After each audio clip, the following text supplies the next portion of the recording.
Hi, I'm Felipe. And I'm Lillian. And we are the Postmodern family. We are Americans living in the UK, reacting to Great Britain. We make 5 reactions a week, so hit that sub button now. Today we are going to react to not a British person, but a Canadian. You may know him. His name is Dr. Jordan Peterson. Doctor. And it is his return home video.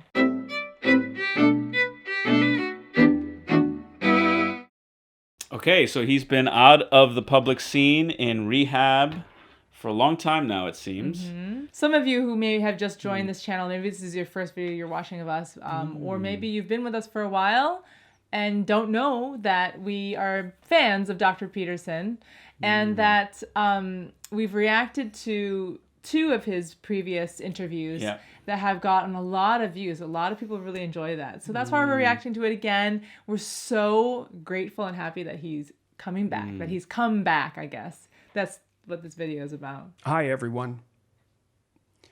As some of you may know, but others will not, it's been a long while since I put up any new content on this YouTube channel. I've been suffering from impaired health, severely impaired health, as a consequence of benzodiazepine use for anxiety, or more accurately, from a combination of using that medication and then ceasing its use once I realized it was dangerous. He seems thinner than the last, like his face is a little bit droopier, and his mouth in particular, it seems like there's something wrong. But it's nice to see him back in his room, because this is the same room that he does a lot of his videos out of. But I had heard, you heard that he was addicted to this drug. Yeah. And that's why he got sick. That's put me in and out of hospitals for much of the last year in Connecticut, in the United States, in Toronto, in Canada, in Moscow, in Russia, and in Belgrade, Serbia, as my family searched for specialists who could aid me in the severe post-use withdrawal and neurological damage-related consequences of both the benzodiazepine use and its cessation. I started taking it in 2016, 2017, early 2017, according to the prescribed recommendations, and really never give it a second thought. That was a mistake, to say the least. So in 2017, he was doing a lot of touring, right? And talking, and I guess he became anxious. He had anxiety from that?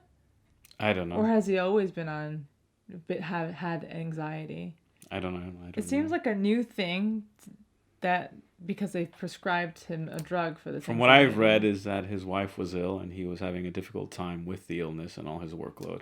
That's what I've read, but I don't know. Anyways, I've learned some things during that trying time, I suppose, or at least I can tell you what kept me going during what was certainly the worst period of my life.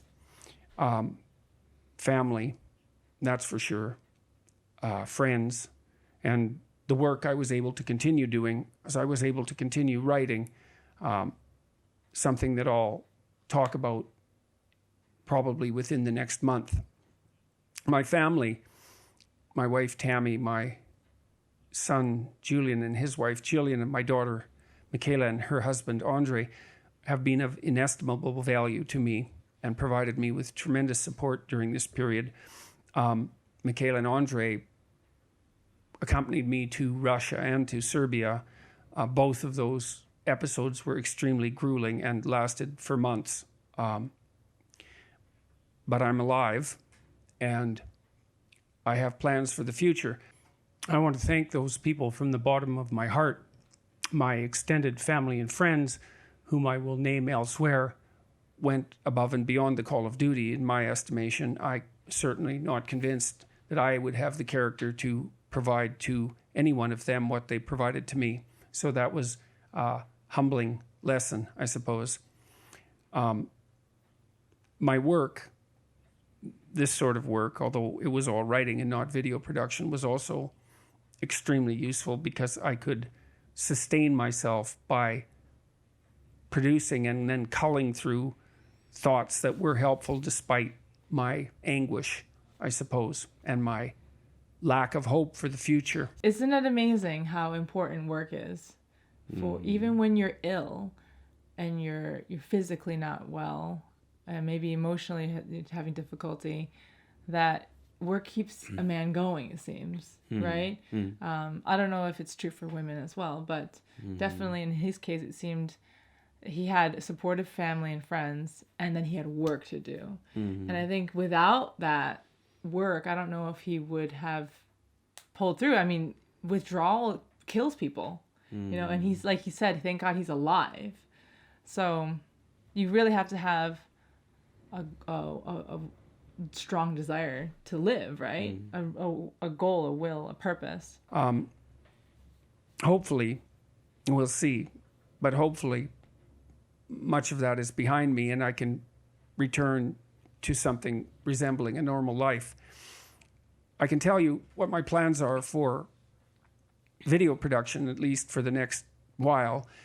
I completed a biblical series devoted to Genesis in fall of 2017, and that has proved very popular. It's a strange word to use for a lecture series like that. I'm going to start working on the next book in the Old Testament, which is Exodus, but that will take a while. But in the interim, I think I'm going to produce videos devoted to Proverbs, the book of wisdom, essentially, or a book of wisdom. You've all heard, no doubt, that wisdom is proverbial, or that there's such a thing as proverbial wisdom, and that phrase stems from the book of Proverbs, which are single sentence aphorisms imparting some truth. I think the analysis of those, which can be done in a relatively short period of time, will prove of benefit to me and perhaps to those who are inclined to watch or listen to my analysis. I would also like to thank all of you for continuing to support my work. I have far more followers on YouTube and Instagram and Twitter, for that matter, than I did before I became ill. And my book has sold very well in multiple languages, and that's really amazing and remarkable. And I hope that what I produce in the future that people will find it of equal or greater utility. That's an ambitious hope, given how much attention what I've produced before has garnered, but it still seems an appropriate goal for my upcoming activities. So it seems like, well, I'm excited. What do you think about the Exodus, and then about the Proverbs? Do you think those would be good? Could be. Yeah. Is he pausing more than usual? Yeah, his speech pattern is different. Yeah. It is. And do you think that could be possibly because of the symptoms of? Yeah. It's the impairment of the neural, whatever he was saying. I can't say definitively, but it's possible. Could be. Yeah. Wow. But I was going to ask. Or it's not a permanent thing. Perhaps I think it's just he's still coming out.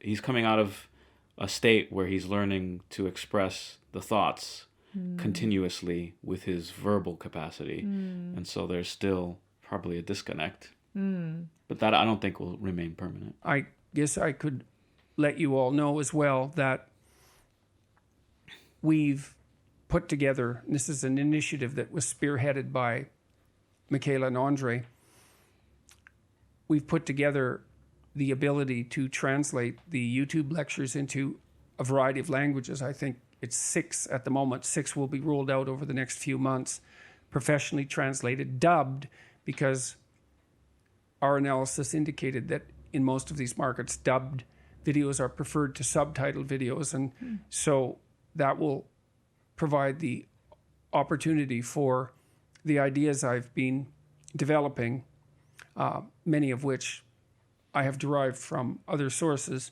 to be sure, to have an impact beyond the English language speaking world. There seems to be some desire for that. My last book, 12 Rules for Life, sold 300,000 copies in South Korea, for example, which very much surprised me because I wasn't sure that the ideas, well, first were translatable, but were going to be acceptable in a culture with such a different developmental background. Anyways, I'm not going to make this a long video. I wanted to tell you that I'm back in Toronto, that I'm in much better health, although it's still severely impaired, especially in the morning. But I can work again, and I really want to. And that to let you know that with God's grace and mercy, I'll be able to start generating original material once again and pick up where I left off. Thank you very much. And well, thank you very much is probably sufficient. Very cool. I love he's so genuine. He's so sincere. It seems, and he's not afraid to. Clearly, like you said, his speech pattern is different. He's pausing a lot, but he's not. He wants to let us know that he's okay, I think. So he's willing to not look so polished, maybe, to at least say some of his plans for the future, to give us some hope. I am so impressed that he has grown so much. His YouTube channel and his Twitter, all of that, he has grown even though he hasn't put out any content since 12 Rules for Life, 12 Rules for Life. But it just goes to show you that if your work is good, it will continue to grow, even if you're not there peddling it or making new content. I like taking the whole thing in and then sort of chewing on it a little bit. I think for him, what stands out is he's clearly, he doesn't have the mojo he had on the Kathy Newman interview or even the GQ interview. So he's in a somewhat fragile state, which is therefore commendable that he comes out and puts himself forward on camera and is opening himself up. And there's an anxiety associated with publicity, and if it's anxiety that he's struggling with, well, then that's courageous, I think, to put yourself out there. And the second thing I would say is I think guys like Mike Cernovich and others, a lot of people say that the Bible says that it's a spiritual war out here. And so someone who has made a connection with so many young men, because the problem of our age is fatherlessness, is sons that have grown up without fathers. And so that he has risen as a substitute father for so many young men, and that he was then shot down, in a sense, on his ascendancy, to me suggests that the spiritual warfare is real, that there are forces out there that don't want to see the healing and the growth and the maturation of sons into men who would fight for good and fight for justice and get their lives in order. And so it's very encouraging and very positive to see that not only did it not break him, but that from it he's ascribing at least a modicum of gratitude to God, by saying that by God's grace, he and of course mercy. And mercy. So that's very moving. That's he said before he speaks and acts as though God exists, and he makes this distinction between believing versus acting as though. And some people argue that they're equivalent states, that those who do believe act and speak as though he does believe, or that they does exist, so that if you do one, it implies the other, logically. I'm not so sure about that, but he's now sounding more like he has belief, not that he's just acting like. Right. I mean, you have to when you go through trials, like almost losing your life and pain and losing your and all the illnesses he has in his wife and his daughter and that he's seen. Yeah. So the world needs his mojo back, and needs him again leading the way in a world of, and I don't mean this to be as an insult, but it is a world of bastards. It is a world of fatherless sons. And it's a shame and an indictment on manhood of our age that men abandon their children. So they need him intellectually, morally, and very badly. So it's good to see him back. I hope he doesn't push himself too much in this fragile state and has a relapse into deeper states of depression.